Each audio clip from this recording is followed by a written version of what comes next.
সালাম আলাইকুম। বর্তমানে তাজা খবর হচ্ছে আমরা কিন্তু অতীতে শুনে আসছিলাম যে চিলে কান নিয়েছে। তো কানের পাশে কিন্তু হাত না দিয়েই মানুষ কিন্তু চিলের পিছনে ছুটছে যে আমার কানটাকে আনতে হবে।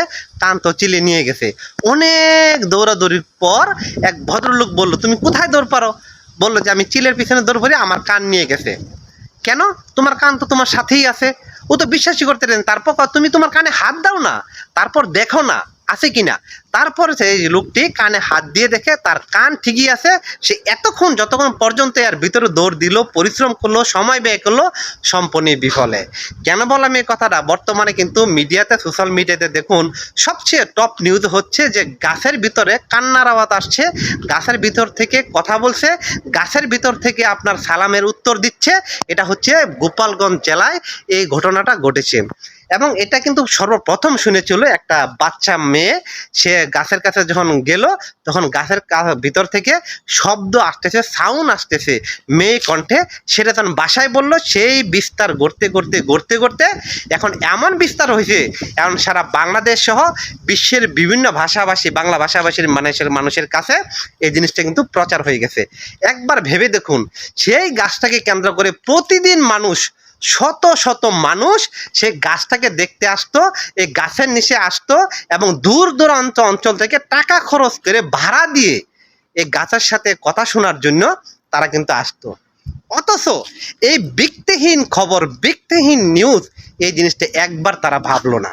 যখন এটা ঠিকমতো প্রচার হলো, এটা যখন ভিত্তিহীনভাবে হলো, এখানে মানুষ টাকা পয়সা, নানান চাউল, কবুতর, ছাগল, গরু এই গাছের নিচে দেওয়া শুরু করলো। মানুষ বিভিন্নভাবে মানত করা শুরু করলো। যার বাচ্চা হয় না তার বাচ্চা হবে, যার প্রেম হয় না তার প্রেম হবে, যার প্রেমিকা অন্য কারোর সাথে বিয়ে হচ্ছে, যে তার প্রেমিকা আর বিয়ে হবে না, যার জমি নিয়ে বিরোধ তার জমি ফেরত পাবে, যার মামলা খালাস হচ্ছে না তার মামলা খালাস হবে। এইগুলো আধ্যাত্মিক বিষয় নিয়ে সেই গাছের কাছে তারা যাইতো। গাছের কাছে গিয়ে তারা টাকা দিয়ে তারপর এখানে তারা মানত করতো যে আমার মনের আশা যাতে পূরণ হয়। একবার ভেবে দেখুন রে ভাই, আমরা কোন জগতে বসবাস করি? বর্তমান যুগটা এমন হয়েছে, এত হাতের কাছে পুরো মিডিয়া থাকা, পুরো বিশ্বটা থাকা সত্ত্বেও আমাদেরকে এখনও সে অতীতের নানান কিছুকে বিশ্বাস করতে হয়। যে কান নিয়ে গেছে চিলে, আমি কানে হাত নিয়ে দিই, আমি দৌড় দিচ্ছি। অথচ দেখুন, যে গাছ থেকে কথা বলে, যে গাছের মানুষ ভয় পাইতো, যে গাছে মানত করে, সেটা তখন প্রশাসনের দৃষ্টি আকর্ষণের নজরে চলে আসলো। আজকে গতকালকে এই গাছটা সে ইউনিয়ন পরিষদের চেয়ারম্যানের উপস্থিতিতে জেলা প্রশাসক উনি নিজে এই গাছটাকে কিন্তু কর্তন করে দিলেন। এখন কি বলা যায়? এখন আর সাউন্ড নেই, এখন আর শব্দ নেই, এখন কি চলে গেছে?